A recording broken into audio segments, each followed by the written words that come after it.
Provérbios capítulo 24. Nós vamos ler o verso 1 ao verso 5. Diz assim: Não tenhas inveja dos homens maus ou malignos, nem queiras estar com eles. 2. Vocês agora.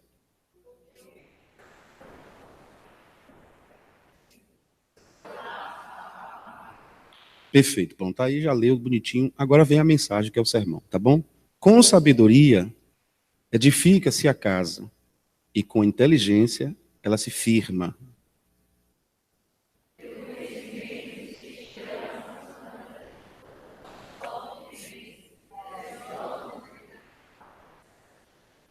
Mais poder tem o sábio do que o forte, e o homem de conhecimento mais do que o homem malhado, marombado, robusto.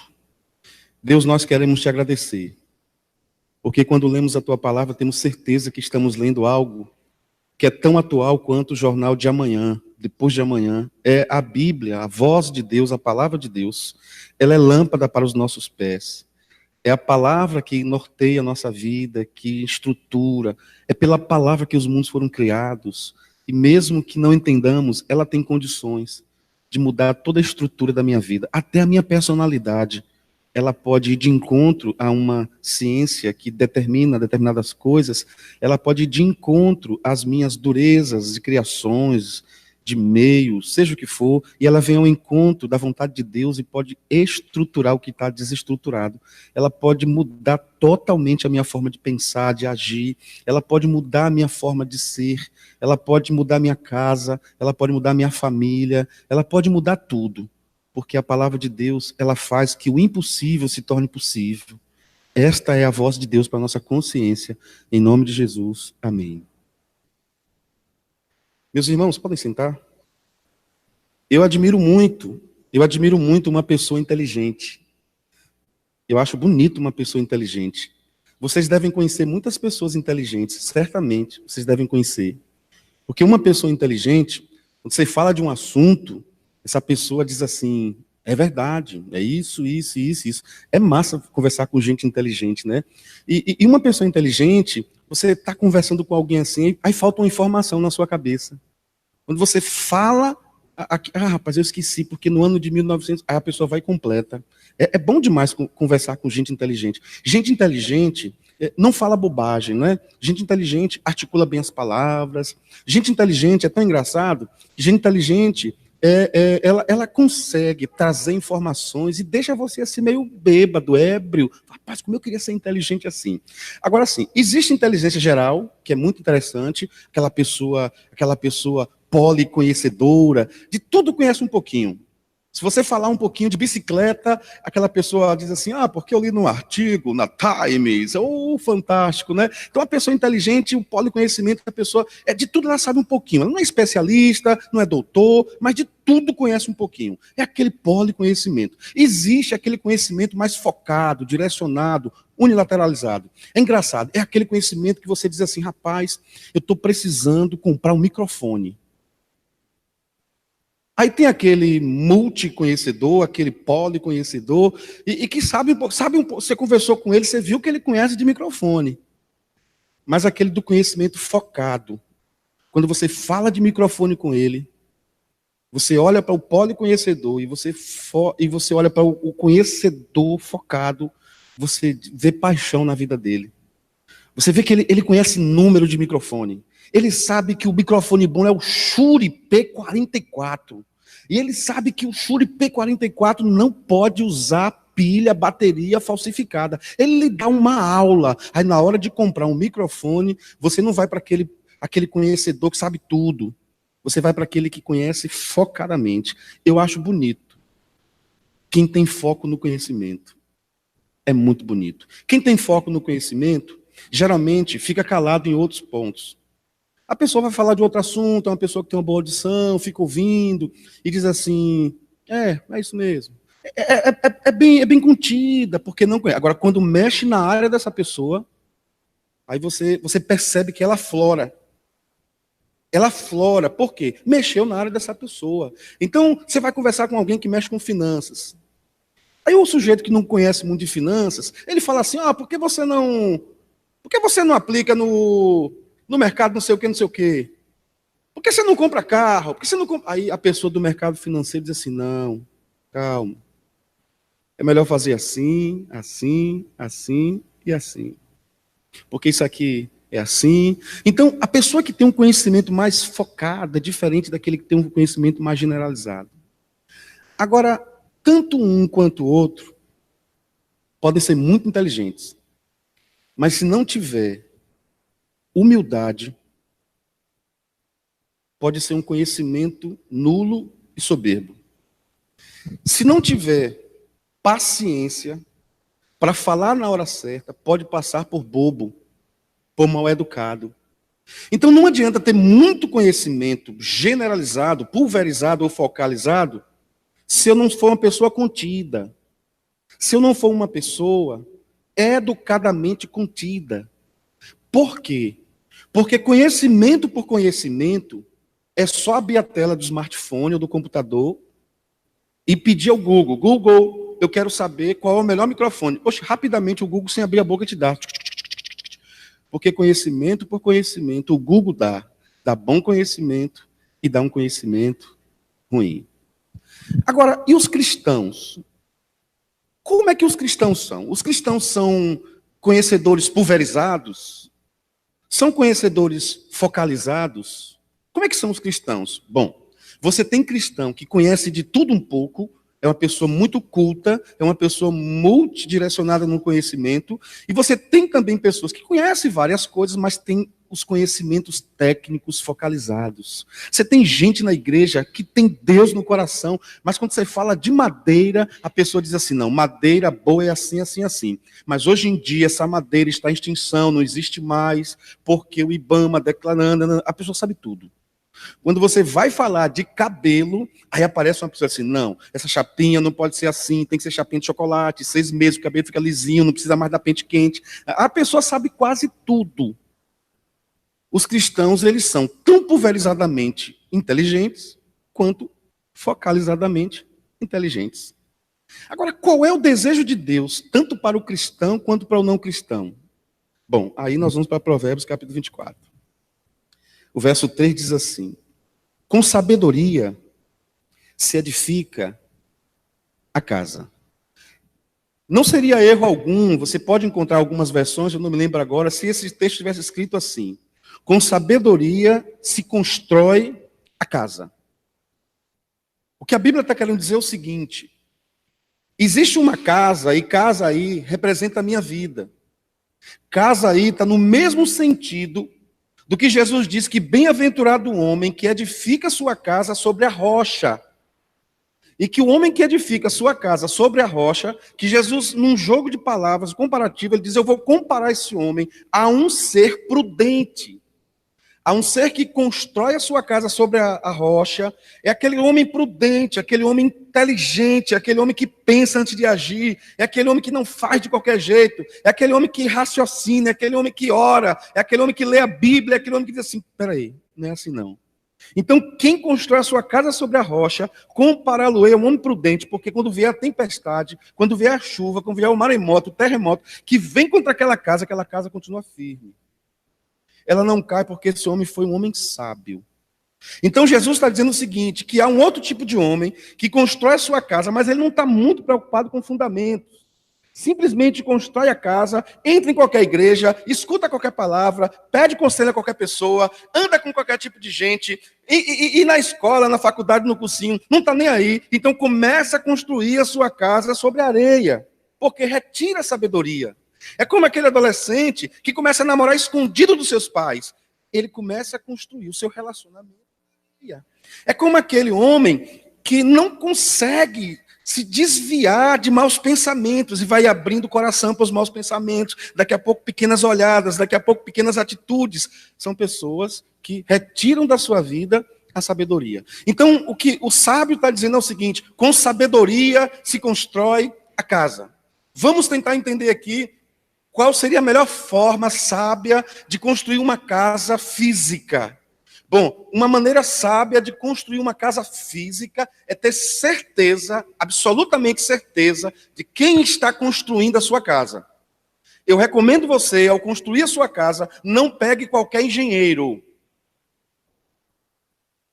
Não pegue qualquer engenheiro. Para construir uma boa casa, você precisa procurar no Falcão. Você precisa ter um bom engenheiro, um engenheiro cristão, um engenheiro homem de Deus, uma mulher de Deus. Então, não construa sua casa com qualquer engenheiro. Mas, pastor, o senhor está falando de engenheiro? Que engenheiro, pastor? Eu vou construir minha casa com mestre de obras, um homem inteligente. Não construa sua obra com qualquer mestre de obras. Procure saber quem é esse mestre de obras.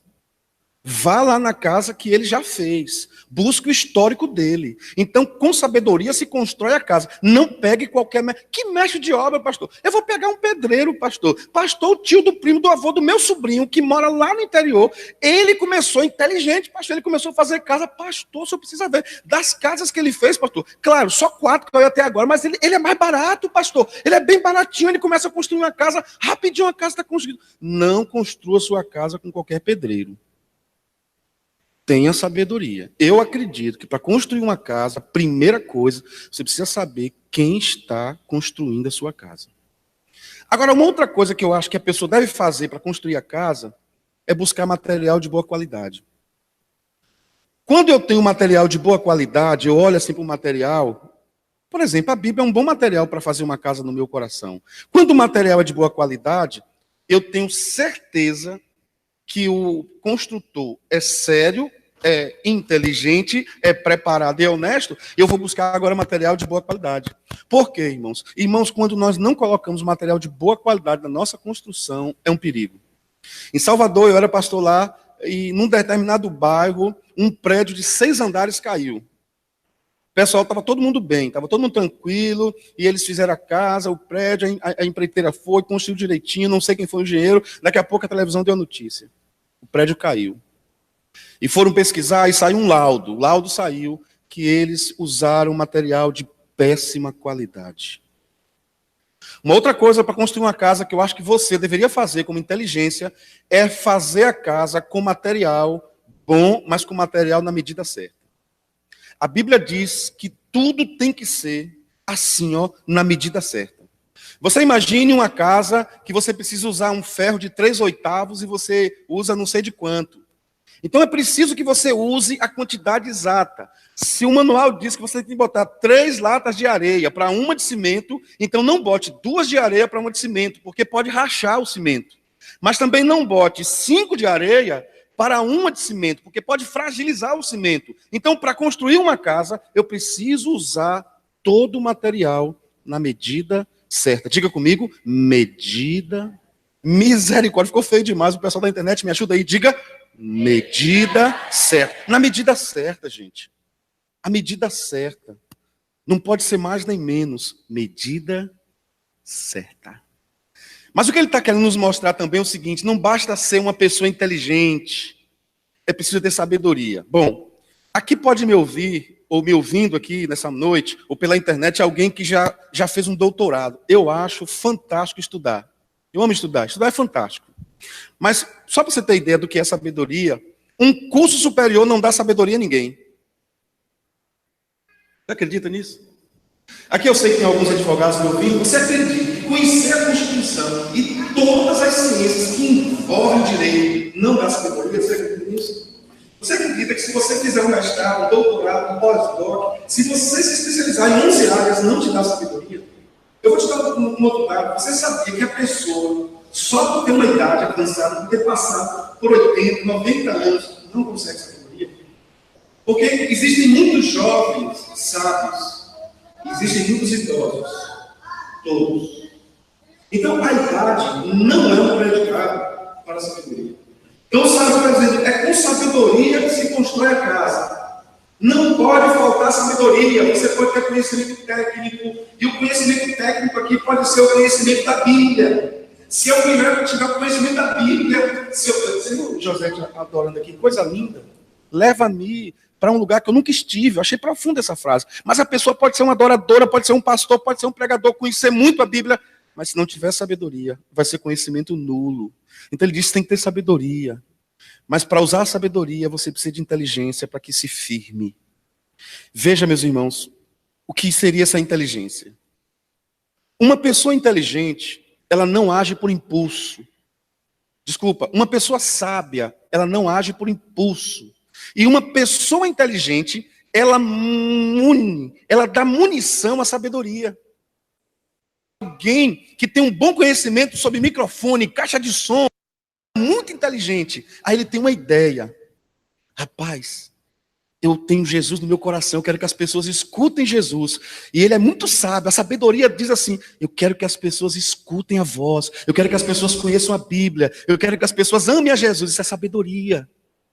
Mas com a inteligência dele diz assim, rapaz, eu vou botar uma caixa ali, eu vou botar outra ali, porque ali vão sentar pessoas, eu vou botar uma caixa ali, outra ali, porque ali vão botar pessoas. Então ele tem a sabedoria para levar a palavra para as pessoas, mas ele usa a inteligência para montar um som para que a voz do pastor, a voz da pessoa que está cantando, chegue até o seu ouvido. Amém, meus irmãos? Então, quem tem sabedoria precisa buscar de Deus inteligência para usar a sua sabedoria. Mas deixa eu te dizer outra coisa. Quando o sábio fala para usarmos bem a sabedoria, se você voltar no tempo, você vai perceber lá em 1º livro dos Reis, capítulo 3, eu tenho uma história que para mim é uma das histórias mais lindas da Bíblia. Se você puder dar um pulinho lá comigo, mas é algo assim extraordinário. Eu, sinceramente, deixa eu ver se é 3 mesmo.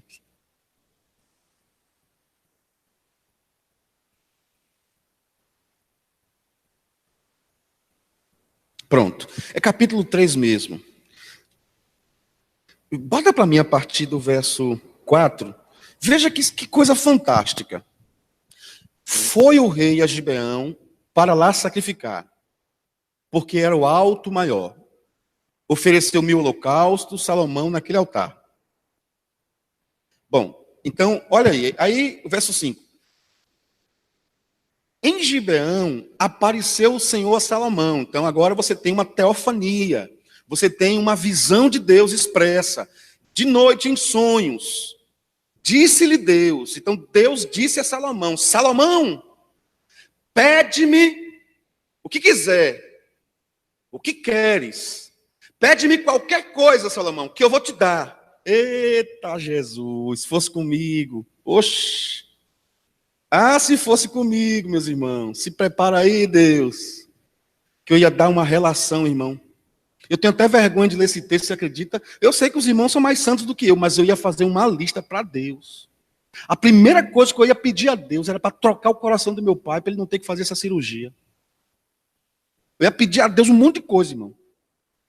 Eu ia chegar no encontro de casais, ia falar aqui da igreja. Eita, Deus, eu estou com os cabelinhos brancos aqui, volta a ficar preto também, ia dar uma lista enorme para Deus.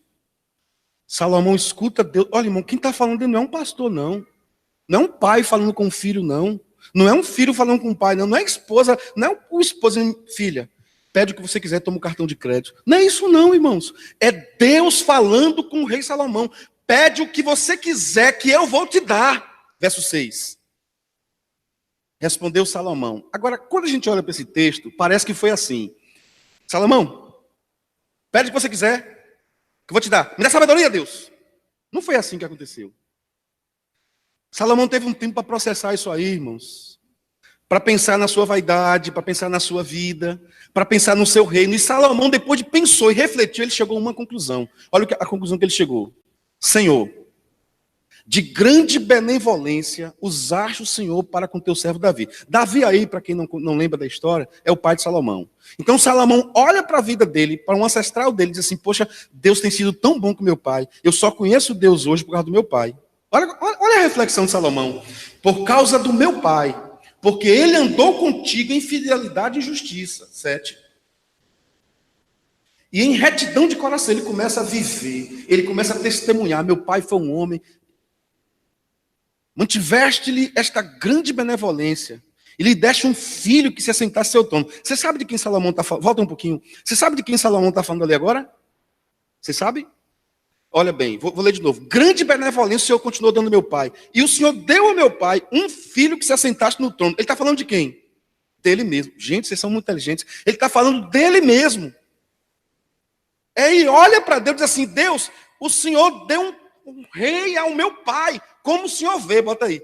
Como o Senhor vê. Pode botar outro verso. Aí, o finalzinho. Como se vê hoje, como o Senhor vê. É como se ele olhasse para Deus e dissesse assim. Como o Senhor vê. Esse elemento aqui é fruto da tua graça. Como o Senhor vê. Então, diante dessa profunda reflexão, a sabedoria começa a brotar no coração de Salomão. Bota o 7 aí. Aí Salomão diz assim, agora, pois, ó Senhor meu Deus, tu fizeste servo no lugar de Davi. Ele está falando de quem? De uma criança. Não sei como conduzir-me. Salomão está dizendo o seguinte, eu não sei como é que eu lido com a minha vida. Você já se deparou em algum momento da sua vida assim? Pense bem o que eu estou querendo te dizer. Você já passou por algum momento da sua vida que você diz assim, eu não sei como é ser esposo, estou fazendo tudo errado. Eu não sei o que é ser um discípulo de Jesus, estou fazendo tudo errado. Eu não sei como é ser um pai, eu estou fazendo tudo errado. Eu não sei como é ser uma mãe, estou fazendo tudo errado. Eu não sei o que é ser namorado, estou fazendo tudo errado. Eu não sei o que é ser um ministro de música, um levita, estou fazendo tudo errado. Eu não sei o que é ser uma educadora religiosa, estou fazendo tudo errado. Eu não sei do que é ser um pastor de jovens, estou fazendo tudo errado. Eu não sei do que é ser uma avó, um avô, um pai, uma mãe, estou fazendo tudo errado. Eu não sei como me conduzir, eu não sei como é que eu lido com as minhas finanças, eu não sei como é que eu lido com a minha sexualidade, eu não sei como é que eu lido quando eu estou nervosa e grito com meu marido não, seu marido. Eu não sei como é que eu lido com a minha esposa, eu não sei, eu faço tudo errado, eu não sei como me conduzir, eu não sei como me conduzir. Eu não sei o que é que eu faço quando eu descubro uma mensagem diferente no celular da minha esposa. Eu não sei o que fazer quando eu descubro uma mensagem assim diferente. Eu saio contando para todo mundo. Eu não sei como me conduzir. Eu não sei. Quando ele reconheceu, irmãos, que ele não sabia, bota aí. Pode botar o 8. Teu servo está no meio do teu povo que elegeste. Povo grande, numeroso, que se não pode contar. Pode passar.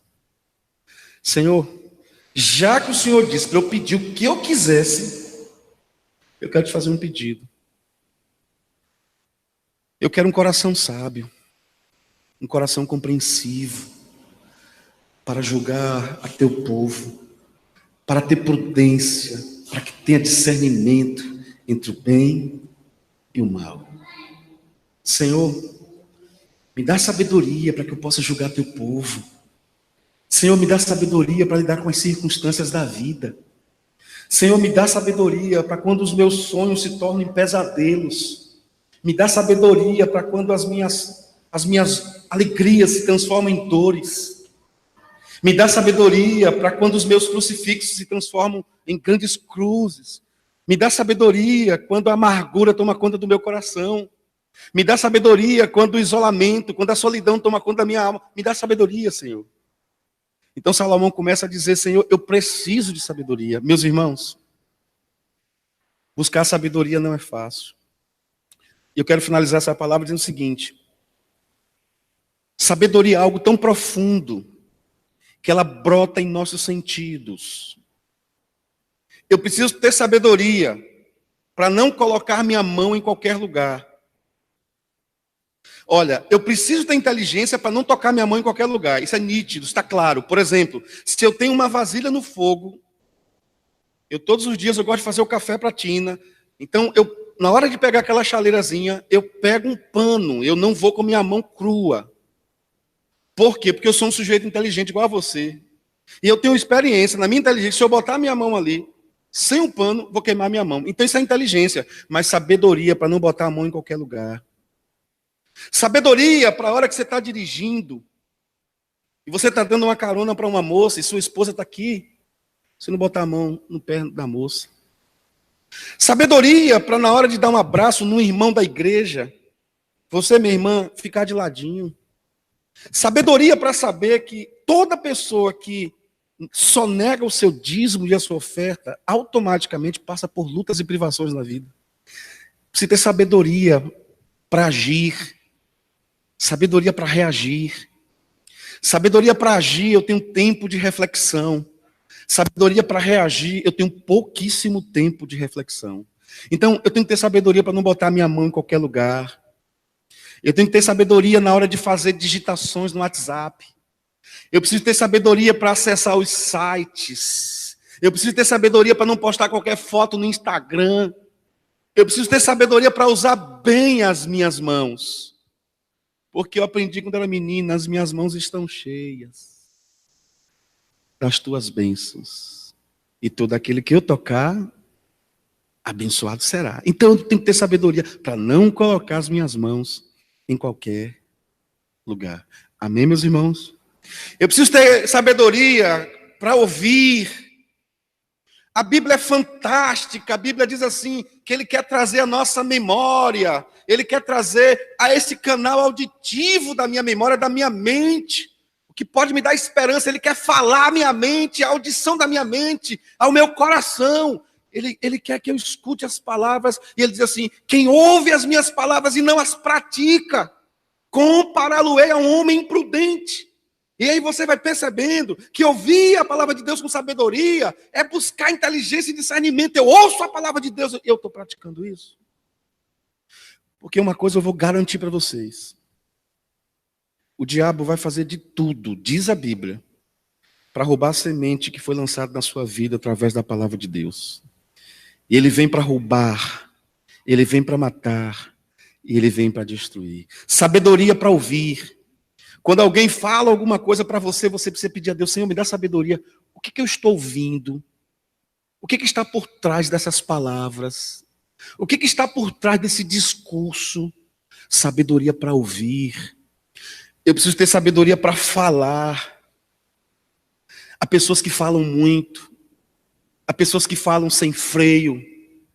Há pessoas que falam sem direção. Há pessoas que falam sempre na mesma marcha. Há pessoas que falam sem sabedoria, mas eu preciso ter sabedoria para falar. Eu preciso ter sabedoria para ver, para enxergar.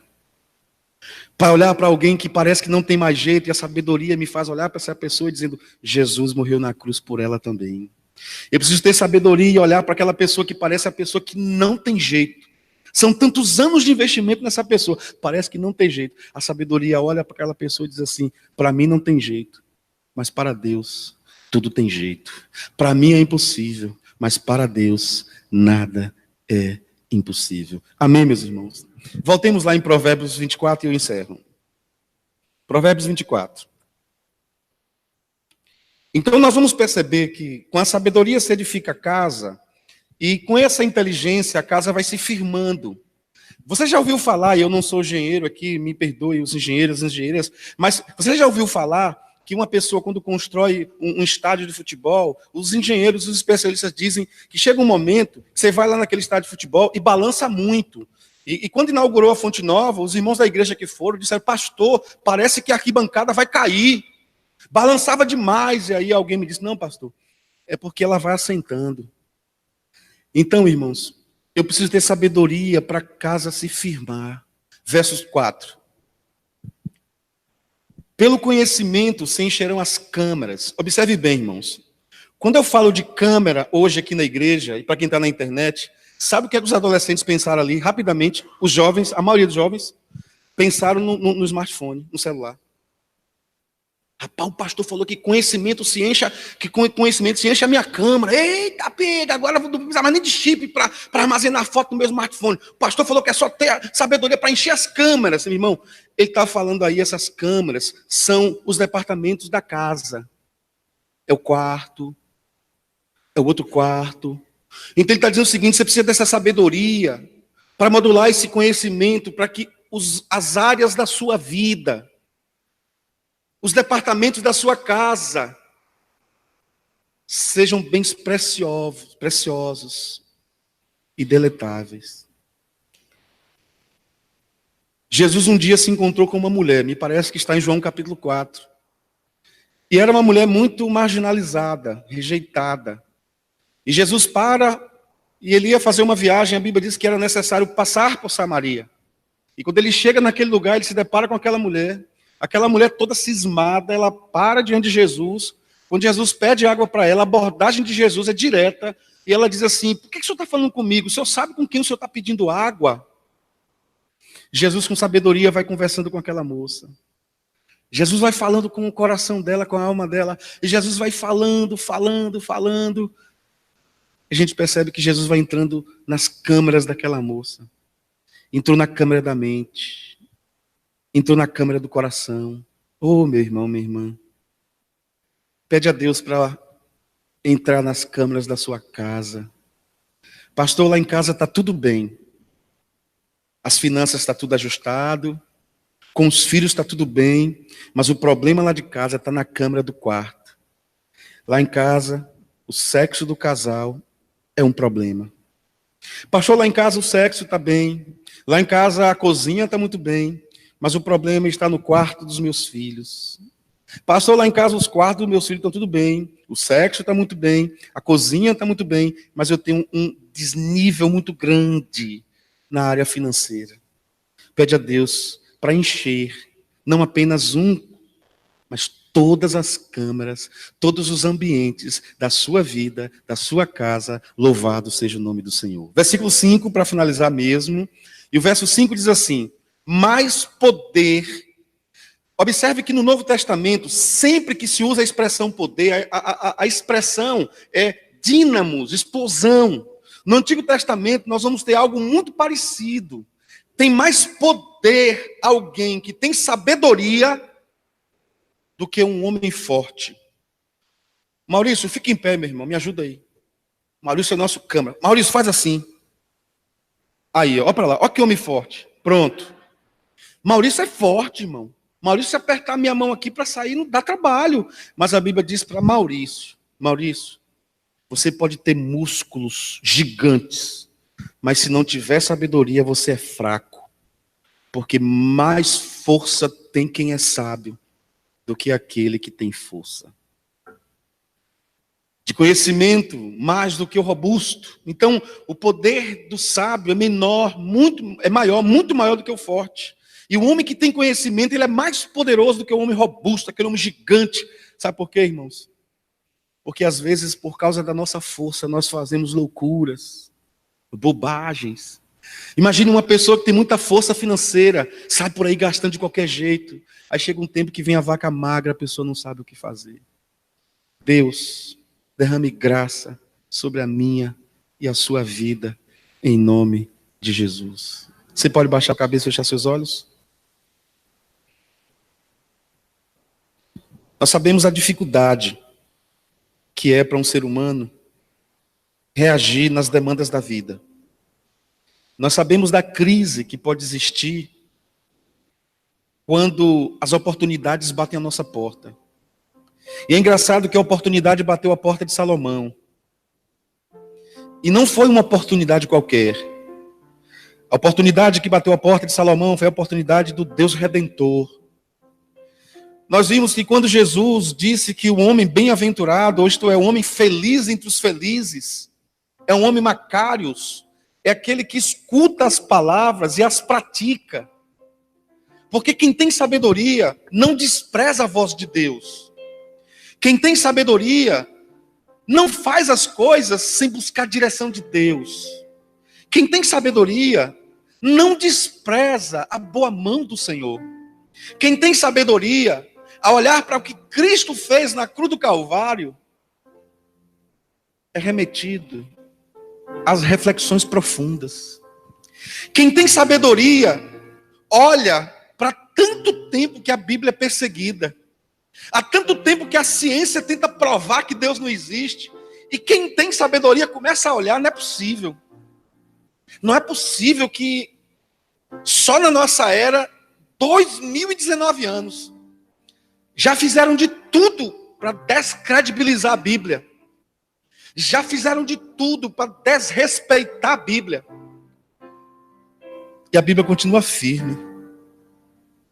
Quem tem sabedoria começa a olhar quem é de fato sério que pega a palavra e quem é um aventureiro. Quem tem sabedoria olha para o seu casamento e começa a entender que ninguém erra sozinho. Que por mais que o seu esposo esteja errando, pense bem, tenha sabedoria no que você está errando. Por mais que o seu esposo a sua esposa esteja errando, você também erra. O seu pai tem errado com você, o seu pai não te abraça, o seu pai não te beija, o seu pai não diz que te ama, mas quem tem sabedoria começa a partir para cima dele e diz: pai, eu te amo. Começa a beijar o pai. Começa a ser um garimpador de afetividade. Quem tem sabedoria começa a olhar para o outro com o olhar de Cristo. Quem tem sabedoria começa a ouvir com peneira. Não engravida o útero da alma pelo ouvido. Quem tem sabedoria, quando está passando por um momento de enfermidade e começa a perceber alguns sintomas, começa a se alimentar bem para se proteger.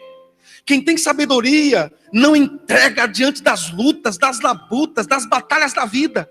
Quem tem sabedoria sabe a hora certa de falar e a hora certa de calar. Afinal de contas, a Bíblia diz: há tempo para tudo. Oh Deus, quero entregar nossa vida nas tuas mãos, inclusive os irmãos que estão pelas redes sociais. Quero clamar ao teu Espírito Santo, nos dá sabedoria. Eu sei que a mesma palavra que o Senhor deu para Salomão, o Senhor deu para nós. O que você quer?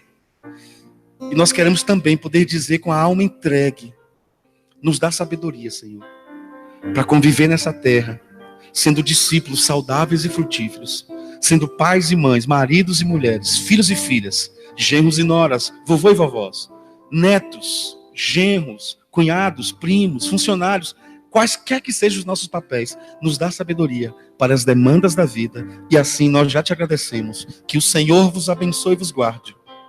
O Senhor faça resplandecer o seu rosto sobre vós, e tenha misericórdia de vós.